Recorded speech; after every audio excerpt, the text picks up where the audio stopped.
എന്റെ കൂടെ ഉള്ളത് കോഴിക്കോട് നഗരത്തിലെ മിഠായി തെരുവിലെ ലവ്ലി ഫുഡ്വെയർ എന്ന ഷോപ്പിന്റെ ഉടമ ലവ്ലി മൂസക്ക എന്ന് പറഞ്ഞ ആളാണ്. ഈ പുഞ്ചിരിക്കുന്ന മുഖം കോഴിക്കോട് നഗരത്തിലെ ഉള്ള ഒരുപാട് വേദികളിലെ പരിപാടികൾ കാണാൻ വരുന്ന ആളുകൾക്ക് നല്ല പരിചയമുണ്ടായിരിക്കും. ലവ്ലി മൂസക്കയോട് ചില കാര്യങ്ങൾ നമുക്ക് ചോദിച്ചറിയാം. ലവ്ലി മൂസക്കനെ ഞാൻ ആദ്യമായിട്ട് കാണുന്നത് ടാഗോർ സെന്ററിനെ ഹാളിൽ വലിയൊരു പരിപാടി നടക്കുന്ന സമയത്ത് അവിടെ അടുത്തതായി നമ്മുടെ പാട്ടുകാരിക്ക് അല്ലെങ്കിൽ പാട്ടുകാരന് ലവ്ലി മൂസക്കയുടെ വക ഒരു ഉപഹാരം എന്ന് പറയും. അപ്പൊ മൂസക്ക കയറി പോയിട്ട് ലവ്ലിയുടെ ഒരു ബാഗില് നല്ലൊരു ഷൂ ചെരുപ്പ് അവർക്ക് സമ്മാനിക്കും. ഇത് എന്ന് തുടങ്ങിയത് ഈ സമ്മാനം കൊടുക്കാന്? ഇത് ഞാൻ പാട്ടിന് ഇൻട്രസ്റ്റ് ഉള്ളതിനെ കൊണ്ട് എവിടെ പരിപാടി ഉണ്ടെങ്കിലും പോയിട്ട് പോകും. കോഴിക്കോട് നഗരത്തിൽ എവിടെ പരിപാടി ഉണ്ടെങ്കിലും ഞാൻ പോയി. ഇത് പാട്ടുകാർക്ക് മാത്രമേ കൊടുക്കുള്ളൂ? പാട്ടേക്ക്. എന്താ കാരണം? പാട്ടോട് ഇൻട്രസ്റ്റ് ഉള്ളതിനെ കൊണ്ട് ഒരുക്കി കൊടുക്കും. മൂസക്ക പാടുവോ? ഞാൻ പാടില്ല, കേൾക്കാൻ റാപ്പിന്റെ പാട്ടൊക്കെ കേൾക്കാൻ ഭയങ്കര ഇഷ്ടമാണ്. ഉച്ചകൂണൊക്കെ കഴിച്ചു വരുമ്പോ പണ്ടത്തെ സിലോണ് വേടിയുണ്ട് സ്കൂൾ പഠനകാലത്താ. അന്നേരം 3 മണി മുതൽക്ക് റാപ്പിന്റെ പാട്ടുണ്ടാവും. ഏത് പാട്ടാണ് ആദ്യമായിട്ട് കേട്ട് ഓർക്കുന്നുണ്ടോ? പാട്ടുകാർക്ക് ചെരുപ്പ് സമ്മാനം കൊടുക്കാറുണ്ടല്ലോ, ആർക്കൊക്കെ കൊടുത്ത് ഓർക്കുന്നുണ്ടോ? ഇല്ല, അവിടെ ആരാണ് നല്ല പാട്ട് പാടുന്നപ്പോ ഒരു കമ്മിറ്റിക്കാർ പറയും ഇത് നല്ല പാട്ട് ബന്ധതാണ്, നിങ്ങൾ എന്താ കൊണ്ടുവന്നിട്ടുണ്ടോ? ഞാൻ പറഞ്ഞാ ഞാൻ ഷൂ കൊണ്ടുവന്നിട്ടുണ്ട്, നിങ്ങൾ കൊടുത്താല്. അതെ. എത്ര ചെരുപ്പും കൊണ്ട് ഞങ്ങൾ പോവാ? ഒരു ലേഡീസും ഒരു ജെന്റ്സും ആയിട്ടാ പോയി. ഈ ലവ്ലി ചെരുപ്പിന്റെ ഷോറൂം തുടങ്ങിയിട്ട് എത്ര നാളായി? ഇത് ഇവിടെ 55 കൊല്ലായി. SM സ്ട്രീറ്റിലെ മിഠായി തെരുവിലെ ജംഗ്ഷനിൽ കോർട്ട് റോഡിലുള്ള ലവ്ലി 55 കൊല്ലായിട്ട് ഇതേ ഷോപ്പ് തന്നെയാണോ? ലവ്ലി എന്നുള്ള പേരെങ്ങനെയാണ്?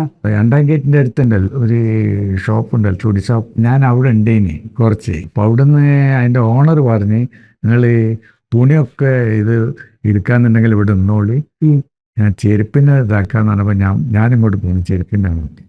അത് ശരി. നിങ്ങളെ വീടിന്റെ പേര് ലവ്ലി? ലവ്ലി തന്നെ, ലവ്ലി മഹൽ, ഫ്രാൻസിസ് റോഡ്. വീട്ടിൽ ആരൊക്കെയാ ഉള്ളത്? വീട്ടില് വൈഫുണ്ട്, മകള് കോളേജിലെ ലെക്ചറാണ്, പിന്നെ ഒരു മകൻ ഇവിടെ ബീച്ചിൽ അവിടെ കച്ചവടം ഉണ്ട്. മൂസക്ക എത്ര വരെ പഠിച്ചിട്ടുണ്ട്? ഞാൻ കുറച്ചൊരു 7ാം ക്ലാസ് വരെ അന്നത്തെ കാലത്ത്. അതിനുശേഷം പിന്നെ ഇവിടെ വന്നാൽ ഇംഗ്ലീഷും ഹിന്ദിയും മലയാളവും എല്ലാ ഭാഷയും ഇവിടുന്ന് പഠിച്ചു. ഇവിടെ ഷോപ്പിൽ നിന്ന്. വിദേശങ്ങളിലൊക്കെ പോയിട്ടുണ്ടോ? ഹജ്ജിനൊക്കെ പോയിട്ടുണ്ട്. പിന്നെ ഹജ്ജ്, ഡൽഹി, കൽക്കത്ത, അങ്ങനെ കുറെ. ഷൂ എവിടുന്നാണ് എടുക്കല്? ആഗ്ര. നിങ്ങൾ തന്നെ പോകാൻ എടുക്കുന്നത്? പോക്കുണ്ട്. ബോംബെ പോവും, ഹംബേക്ക് എസ്റ്റേറ്റ്. ഇവിടെ ഇപ്പം ലേഡീസിനും ജെന്റ്സിനും കുട്ടികൾക്കൊക്കെ ഉള്ള ഏറ്റവും ആദ്യമായിട്ട് ഈ ചെരുപ്പ് സമ്മാനം കൊടുക്കാൻ വേണ്ടി പോയ സംഭവം ഓർക്കുന്നുണ്ടോ? എതിരാജ് നല്ല പാട്ട് ഇങ്ങനെ കേട്ടപ്പോ ഞാൻ അവനോട് പറഞ്ഞു, ഇനി വാ എനിക്ക് എന്താ ഷൂ ഒറ്റ വേണോ, ഞാൻ എൻ്റെ മകത്തെ നിങ്ങൾ തന്നാളി. ഞാൻ പറഞ്ഞ എൻ്റെ വണ്ടിമ കയറി വാ ഇവിടെ വന്ന് ഷൂ ഓനിക്ക് പറ്റിയൊക്കെ എടുത്ത് അങ്ങോട്ട് പോയി. നിങ്ങൾ ഈ ചെരുപ്പ് കൊടുക്കുന്ന സമയത്തെ ഈ വാങ്ങുന്ന ആളുടെ സൈസ് അല്ലെങ്കിൽ ഒരു പിന്നെ ഇവിടെ ഒന്ന് മാറ്റിക്കുവോ? ചിലര് വരും, ചിലര് വരില്ല. വേറെ ആയിരിക്കും കൊടുത്താവും. ചിലവര് വന്നുകാട്ട് നിങ്ങൾ തന്ന ചെരുപ്പ് നമുക്ക് വലിപ്പം അധികമായി പോയി, ഞാൻ എന്നാൽ മാറ്റിയെടുത്തോളൂ. അതേമാതിരി എടുക്കുമല്ലോ. കോഴിക്കോട് പാട്ട് പാടാൻ വരുന്ന ആളുകള് ലവ്ലി മൂസക്കന്റെ ചെരുപ്പ് കിട്ടുന്നുള്ള പ്രതീക്ഷയിലായിരിക്കും വരുന്നുണ്ടാവുക. അത് പറയാൻ പറ്റും. മൂസക്കാക്ക് സ്ഥിരമായിട്ട് കുറെ കസ്റ്റമേഴ്സ് ഉണ്ടാവില്ല?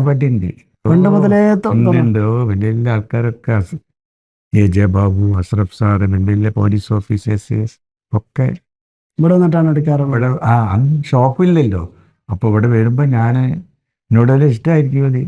ഞാനിപ്പോൾ ഒരു ഓഫീസർ വന്നുകാട്ട് എൻ്റെ ഷോപ്പിൽ നിന്ന് തിരഞ്ഞെടുക്കുകയാണ് ചെരുപ്പ് എടുക്കാൻ. എൻ്റെ അടുത്ത് ഇവിടെ നിന്ന് എടുക്കുമ്പോൾ ഒരു മനസ്സമാധാനമാണ്. നിങ്ങളിപ്പോൾ 10-60 വർഷമല്ല ഇവിടെ തുടങ്ങിയിട്ട്. അപ്പൊ അന്ന് കാലത്ത് നമ്മൾ കേട്ടിട്ടുണ്ട് കോഴിക്കോടുള്ള ഒരുപാട് സാഹിത്യകാരന്മാര്, SK പൊറ്റക്കാട്, MT വാസുദേവൻ നായർ, അത്തരം ആളുകളൊക്കെ ഇതിലെ ഇങ്ങനെ നടക്കാറും ഒക്കെ ഉണ്ടായിരുന്നു. മാതൃഭൂമിയിലെ MT വാസുദേവൻ എല്ലാ സമയത്ത് ഇവിടെ വരുത്തുണ്ട്, ചെരുപ്പ് വാങ്ങാൻ വരും. അതേപോലെ പിന്നെ ആരാ വന്നത് ഓർക്കുന്നത്? MP മുഹമ്മദ്. പേരിങ്ങനെ വന്ന് ഒന്നാമത് പ്രായനെ കൊണ്ട് അങ്ങനെ മനസ്സിൽ വരില്ല. ഒരു വന്ന് സാധനം എടുത്ത് അപ്പൊ പറയുമോ നമ്മൾ ഇന്ന സ്ഥലത്താണ് പറയും. പഴയ ഓർമ്മകൾ എന്താ ഉള്ളത് ഈ റോഡുമലൊക്കെ ഉള്ള? റോട്ടുമേൽ അന്നന്ന് കച്ചവടം കുറവാണ്, ആളില്ല.